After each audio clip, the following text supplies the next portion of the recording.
But let's be clear, decapitating a human being and using a drone to display that as a warning, it is not organized crime. It is terrorism, and it is brutally and psychological warfare. The Sinaloa cartel civil war has just taken a dangerous turn after El Chapo's sons removed the head of a rival hitman on camera. Before executing the victim, they taunted and questioned him for hours. And that was after he said that he was a member of the rival spy ring, where hitmen from the cartel get sexual favors in exchange for their work. You would question everything you thought you knew about these criminals' operations as a result of the specifics of how this works. But the highlight of the video was when they fired a direct shot at the Sheinbaum government, accusing them of corruption and working with the cartel. They didn't stop there either. The cartel assassins directly threatened the president and her entire cabinet. Now, everyone is wondering why Sheinbaum continues to remain silent and does nothing to bring these animals to justice.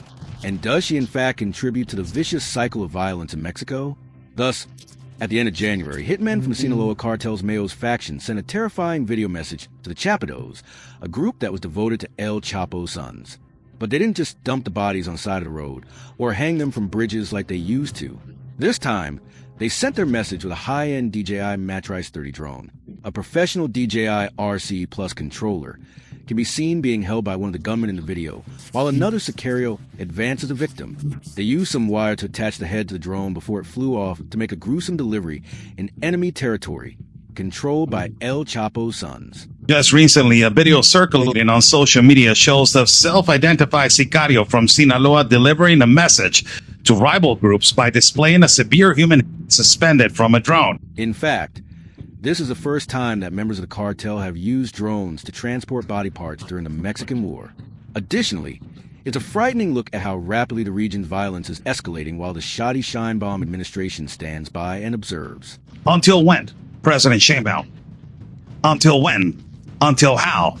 And what do you else need to understand that these cartel organizations are terrorist organizations? Just recently, Mike got lost and killed, assassinated, and then buried alive by the organized crime in Sinaloa, in the part of Concordia. And yet, there has been no display of remorse on your side. Now, while that drone stunt was shocking, the response from the Chapitos was even more disturbing. They sat a man by the name of Geronimo Gomez, who goes by the alias Laser, in front of a camera with a group of heavily armed gunmen surrounding him. As they interrogate him, Gomez admitted that he was abducted right in Tux Gutierrez, and that he was working for the Bracelet Group, that is a common nickname for the Maiza faction. He also admitted to working as a watchman and a shooter for the Mayos organization. But as the interrogation continued, the line of questioning took a very shocking turn. The hitmen filming him wanted to know exactly how he was being compensated for his loyalty, and his answer was not something you'd have expected. Instead of receiving cash, Gomez confessed that he was essentially a spy working for sexual favors. He claimed that he had frequent sexual encounters with high-ranking members of the Mayos mob. He specifically mentioned people like Elian, El Coke, and El Sierra, with whom he claimed to have interacted frequently.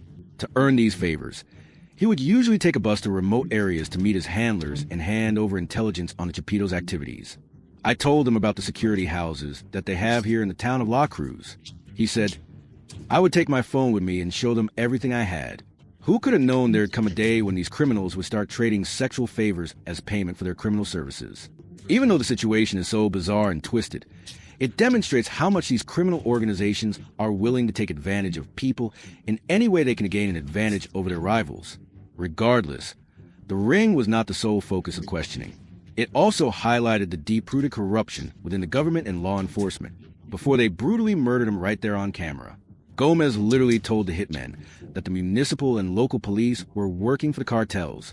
According to him, the police would just arrive at an area, tell the cartel members to leave for a few minutes so they can do a routine check for appearances, and then they leave so the criminals can get right back to work. Now, this is not the first time we're hearing something like this. In fact, this is a constant theme. I have multiple videos like this where cartel insiders accuse the Mexican government and law enforcement of working with the same people they claim to be fighting. In Tuxtla Gutierrez, a new horrifying video with the same eerie pattern surfaced. On the afternoon of January 29th, 2026, some residents of Tuxtla Gutierrez found a green cooler abandoned near the Canyon Park. So, They quickly alerted the authorities, and when the police arrived and opened it, they found a severed human head inside. And it didn't take long before they linked the head to a video that had started circulating on social media just a few hours before the cooler was found. In that video, a young man named Geyser Geronimo Gomez was seen surrounded by gunmen interrogating him at gunpoint. During the interrogation, Gomez admitted that he was from Tucla and that he was working as a shooter and a lookout for a group called El Palera. Jesus Esteban Machado Mesa, the leader of this Placera group, serves as a crucial link between the local Chiapas groups and the Sinaloa cartel. Gomez explained that his job was to keep an eye out for rivals, but obviously he was not very good at it, as he ended up getting snatched by the very people he was supposed to be watching. But just like the interrogation in Sinaloa, the conversation quickly turned toward the authorities once again. Gomez alleged that Tucla Gutierrez is completely corrupt. He claimed that everyone from the municipal police to special shock units like the Pales is all on the cartel's payroll. He even repeated the same story about how the police would tell them to leave an area for a bit just so they could run a fake routine check before letting them get back to their criminal activities. The same stories from multiple insiders of the cartel. Yet Sheinbaum has continued to live in total denial. According to her, there is no evidence that politicians are connected to the cartels. However, multiple mayors and government officials from her own Marina party have been arrested for ties to organized crime in the past few months alone. Some of them, like former Mayor Maria Martinez, even went as far as ordering the execution of fellow government officials who stood in her way. She was arrested that same day by the state of Mexico's Attorney General's office as part of Operation Swarm, a major operational strategy aimed at combating various criminal activities, especially those related to drug trafficking that had infiltrated municipal administrations. On the one hand, it is known that for each city council agreement, this woman had to deliver 100,000 pesos to the criminal faction, and on the other hand, she had to deliver 300,000 pesos to this cartel every month as part of a protection racket or for the operation of this criminal faction. The state of Mexico's judicial branch sentenced the former mayor of Amanalco, Maria Elena Martinez Robles, to 70 years in prison. This woman would come out to say there's no evidence that people in her government are involved in this mess. Well, the good thing, no one is off limits for these criminals, not even her, the president, before they brutally murdered the victim in that video. The gunmen sent a direct warning to Sheinbaum and her security cabinet. The assassins are under the impression that some members of the opposition Placera group are being guarded by members of the government. As a result, the cartel is advising them to steer clear of the area, or else they run the risk of bringing even more blood to the streets of Chiapas. In any case, the couple who was thought to have left that cooler at the park was eventually located by the police. They were able to locate the taxi that the couple took to get to Kenya thanks to security cameras. They apparently asked the driver to wait while they got out, dumped the head in the cooler, and then casually walked back to the taxi before driving off. That was criminals operating with total impunity in broad daylight, because they know the Sheinbaum government doesn't care. Sheinbaum would rather try to control the narrative after the crime than go after the perpetrators. Additionally, the public is aware that the government is the root cause of their issue. But even when they cry out, Sheinbaum would look in the face and mock them. So after all the recent chain of violence in Sinaloa, thousands of people actually took to the streets of Culiacan twice in 1 week to march for peace because things were getting so out of hand. But instead of coming out with a real solution, President Sheinbaum basically just sent them words of affirmation. She stated that they regret the situation and that we are working every day to establish peace. That for many people is just the same old rhetoric. While the cartels continue to operate with total impunity and innocent people are paying the price for the government's lack of action. Take the case of the 10 miners who were abducted from the Visa Silver mining camp in Concordia just a few weeks ago. A body believed to be one of 10 kidnapped employees of a Canadian mining company has been discovered in Mexico. The workers were abducted 3 weeks ago in the Mexican state of Sinaloa.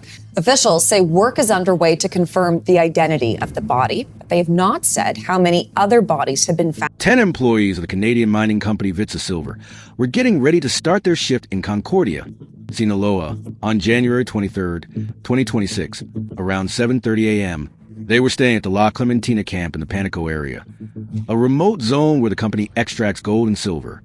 The group included engineers, geologists, and private security personnel. Their families said that they had a strict routine. They worked 20 days straight at the camp, then returned home for 10 days. During that time, They always stayed in contact. Calls, messages, updates. That morning was supposed to be no different. Armed men stormed the camp and kidnapped them before they could even move toward the mine site. Vancouver-based mining company says 10 people have been abducted from one of its project sites in Mexico. In a statement, the company Vizsla Silver says the 10 people were taken from a site in the city of Concordia on January 23rd.